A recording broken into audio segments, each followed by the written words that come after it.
السلام علیکم ناظرین، جو پاکستان چینل میں آپ کو خوش آمدید کہتے ہیں۔ امید کرتے ہیں کہ آپ سب خیریت سے ہوں گے۔ بات کریں گے آپ کے پسندیدہ اور مشہور ڈرامے عشق دی چاشنی کے تازہ ترین اپڈیٹس کے حوالے سے۔ 20 قسطوں کو آپ نے بہت پسند کیا ہے، 21ویں قسط میں بھی آپ بڑے زبردست مناظر دیکھنے والے ہیں۔ آگے اس ڈرامے میں بہت ہی زبردست سرپرائزز ہیں جو آپ میں سے زیادہ تر لوگ توقع نہیں کر رہے ہوں گے، اور ویسا ہونے والا ہے۔ اور کچھ لوگ اگر توقعات کے مطابق دیکھ رہے ہیں سارے مناظر، تو بہت اچھی بات ہے کہ آپ ڈرامے کی کہانی کو بہت گہرائی سے سمجھ رہے ہیں۔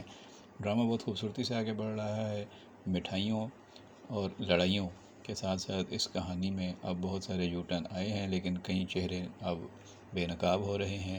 جو اپنے آپ کو زیادہ عقل مند سمجھ رہے تھے وہ بیوقوف ثابت ہو رہے ہیں۔ جو سازشیں کر رہے تھے ان کی سازشیں وقتی طور پر کامیاب ہو رہی ہیں، لیکن لانگ رن میں وہ ناکام ہو رہے ہیں۔ اور جن کے خلاف وہ گڑھے کھود رہے تھے ان کا تو کچھ نہیں بگڑ رہا، البتہ گڑھے کھودنے والے خود گر رہے ہیں، چاہے وہ فیضان چچا ہو، چاہے وہ شاہ نواز ہو، اور چاہے وہ اب ملائکہ ہو۔ ملائکہ کی بظاہر کامیابی ہو گئی ہے، اس کی چالیں کامیاب ہو گئی ہیں۔ اس نے خودکشی کا ڈرامہ رچا کر سارے گھر والوں کو ایموشنلی بلیک میل کیا اور اتنا جذباتی کر دیا ماحول کو کہ شہری کے باپ کے کہنے پر شہری کو منگنی پر رضامند ہونا پڑا۔ اور اب وہ اس حد تک تو راضی ہو گیا ہے کہ ٹھیک ہے منگنی کر دو میری، لیکن صرف منگنی اس نے کہا ہے۔ اب منگنی کا سن کر ملائکہ تو اچھل رہی ہے اور اس کو سمجھ نہیں آ رہی کہ اپنی خوشی کا اظہار کیسے کرے۔ خالہ کے گلے لگتی ہے اور بہت خوشی کا اظہار کرتی ہے، اور خالہ کے ساتھ پھر شہری کی دکان پر بھی جاتی ہے، اور شہری کے پاس جانے سے پہلے رکشی سویٹس پر وہاں جا کر جان بوجھ کر اس کو سنا کر آتی ہے کہ میری اور شہری کی منگنی ہونے والی ہے۔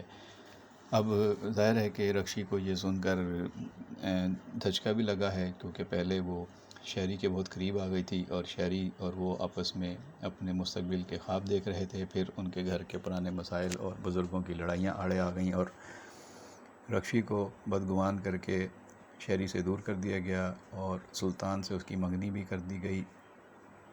سلطان شروع سے ہی رکشی کی محبت میں پاگل ہے، لیکن وہ ایک ایسا لڑکا ہے جس پر کوئی بھی اعتبار نہیں کرتا کہ وہ اپنے پاؤں پر کھڑا نہیں ہو سکا، اس کے اندر اعتماد نہیں ہے، اعتماد کی کمی ہے، وہ کچھ بن نہیں سکے گا، تو وہ رکشی کا کیسے خیال رکھے گا؟ لہذا رکشی بھی اس پر زیادہ بھروسہ کرنے کے لیے تیار نہیں ہے۔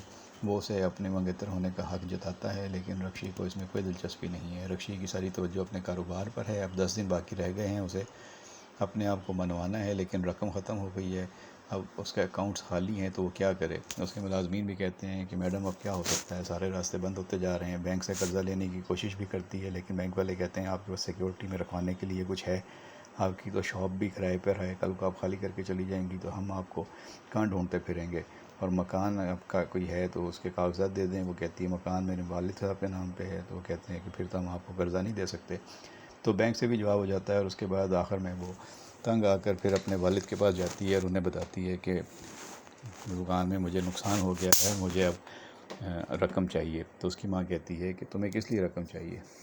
کاروبار میں لگاؤ گی اور نقصان کرو گی؟ تو وہ کہتی نہیں، مجھے رقم چاہیے، ابھی میرے پاس وقت ہے۔ تو اس کے والد کسان اس کو پوچھتے ہیں کتنی رقم چاہیے؟ وہ کہتی ہے مجھے 5 لاکھ روپے چاہیے۔ تو ماں کہتی ہے یہ تو بہت زیادہ رقم ہے، لیکن اس کے والد دوسرا سوال نہیں کرتے، اور دراز میں سے چیک بک نکال کر اس کو 5 لاکھ روپے کا چیک کاٹ کر دے دیتے ہیں، جس پہ وہ بہت خوش ہوتی ہے، شکریہ ادا کرتی ہے اپنے ابو جی کا، اور اس کے بعد وہ دکان پہ جا کے اپنے ملازمین سے کہتی ہے کہ یہ پیسے اکاؤنٹس میں ڈالیں اور جو جو چیزیں لینی ہیں، سامان خریدنا ہے خریدیں۔ اس کے بعد دکھایا گیا ہے کہ وہ اپنی دکان اور اپنی چیزوں کو، برانڈ کو مشہور کرنے کے لیے کچھ نئے آئیڈیاز پہ کام کر رہی ہے، اور وہ اس نے ویڈیوز بنانا شروع کی ہیں اپنی مٹھائیوں کی تیاری سے لے کے ان کی پیکنگ تک، اور اس کو سوشل میڈیا پہ ڈال رہی ہے اور لوگوں تک بھیج رہی ہے تاکہ اس کے برانڈز اور اس کی دکان جو ہے پاپولر ہو جائے، اور شاید اس کا جو آئیڈیا کلک ہو جائے گا اور اس طرح اس کی دکان چل پڑے گی۔ دوسری طرف شہری کو بھی کافی مسائل ہیں کاروبار میں، وہ بھی الجھا ہوا ہے۔ پہلے وہ پورے توجہ سے دھیان سے اپنے کاروبار پہ فوکس رکھتا تھا، اب اس کا فوکس ہٹ گیا ہے۔ وہ رکشی کے بارے میں سوچتا رہتا ہے، گھر میں ملائکہ نے اس کے ناک میں دم کر رکھا ہے، کبھی وہ کالا ماسک پہن کر اس کے سامنے آ جاتی ہے اور وہ ڈر جاتا ہے اور اس کو بہت برا لگتا ہے، لیکن وہ کیا کرے؟ اس کے ساتھ ہر دفعہ اس کو سمجھاتا ہے، لیکن وہ اس کے عشق میں پاگل ہے، اور وہ اب اس کی منگیتر بننے کے خواب دیکھ رہی ہے، اور اس کے سامنے آ کے کہتی ہے کہ میں تم سے شرما رہی ہوں کیونکہ اب تو ہماری منگنی ہونے والی ہے۔ وہ اپنی ماں کی طرف دیکھتا رہ جاتا ہے، تو ماں اس کی کہتی ہے میں کیا کر سکتی ہوں، یہ تمہارے نصیب میں بھی یہی ہے۔ تو ایک طرف شہری پریشان ہے کہ وہ کیسے دوبارہ حاصل کرے رکشی کو، اور دوسری طرف رکشی کو بھی اب یہ سن کے حیرت ہوئی ہے کہ یہ ملائکہ سے منگنی کر رہا ہے، کیسا لڑکا ہے۔ تو دونوں کی جو لو سٹوری ہے اس میں فی الحال تو کافی سپیڈ بریکر آئے ہوئے ہیں، اور دیکھنا ہے کہ ان کے گھر والے کیسے مانتے ہیں اور یہ کیسے لو سٹوری آگے بڑھے گی، اور ایسا کیا واقعہ ہوگا آگے جا کے جس میں یہ دونوں اپنے اپنے منگیتروں کو چھوڑ کر دوبارہ ایک ہو جائیں گے، اور یہ لو سٹوری جو ہے وہ اپنے حقیقی انجام کی طرف بڑھے گی، جو کہ اس ڈرامے کا ایک قدرتی انجام جو ہے وہ سمجھا جا رہا ہے کہ ایسا ہونا چاہیے۔ پتہ نہیں کہ آگے جا کے ایسا ہو سکے گا یا نہیں، کیونکہ دونوں خاندانوں کی جو پرانی لڑائیاں ہیں وہ یہ جنریشن ہی ختم کر سکتی ہے، اور وہ لڑائیاں اور جھگڑے اسی طرح ختم ہو سکتے ہیں کہ یہ دونوں آپس میں پیار محبت میں گرفتار ہو کے شادی کر لیں اور پرانی لڑائیاں بھی ختم ہو جائیں۔ اور دوسری طرف سلطان اور ملائکہ ہیں تو ان کا رشتہ کر دیا جائے۔ اب گھر والے سوچ رہے ہیں کہ کسی طرح شاہ نواز اور زارا کی شادی کر دی جائے، کیونکہ رکشی تو فی الحال دکان پہ مصروف ہے، تو دادی کہتی ہیں کہ میں چاہتی ہوں کہ گھر میں بچوں کی خوشیاں دیکھوں، جس پر احسان پوچھتا ہے اپنے بھائی رمضان سے کہ کیا خیال ہے۔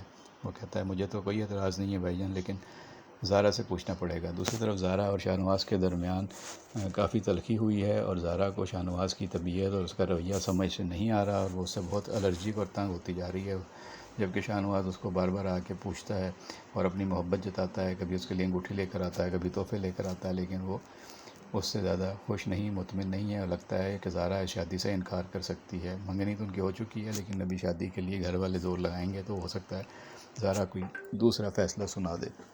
اب آگے جو اپڈیٹس ہوں گے وہ آپ تک پہنچاتے رہیں گے۔ آپ کو اس ڈرامے میں کس کی کہانی زیادہ پسند آئی ہے، کس کی ایکٹنگ اور اداکاری زیادہ اچھی لگ رہی ہے، کس کی نہیں لگ رہی ہے، وہ ضرور بتائیے گا۔ ادھر فیضان چچا کو بھی پراپرٹی میں نقصان ہوا ہے، اور اس کی بیوی نیّر بھی کافی پریشان ہے، لیکن دونوں میاں بیوی لالچی تھے تو ان کو لالچ کی سزا مل گئی۔ بڑوں کا ادب بھی نہیں کیا، اپنا حصہ لے کر الگ ہو گئے اور سارا پیسہ گنوا بیٹھے۔ اب بڑے بھائی ان کو سمجھاتے ہیں تو وہ کہتا ہے کہ مجھے آپ کی وجہ سے یہ سارے دن دیکھنے پڑ رہے ہیں، کیونکہ آپ نے کبھی مجھ پر اعتبار نہیں کیا۔ تو آپ کو اس ڈرامے میں کس کا رول کیسا لگ رہا ہے وہ ضرور بتائیے گا کمنٹ باکس میں، آپ کے کمنٹس کا انتظار رہے گا۔ بہت شکریہ۔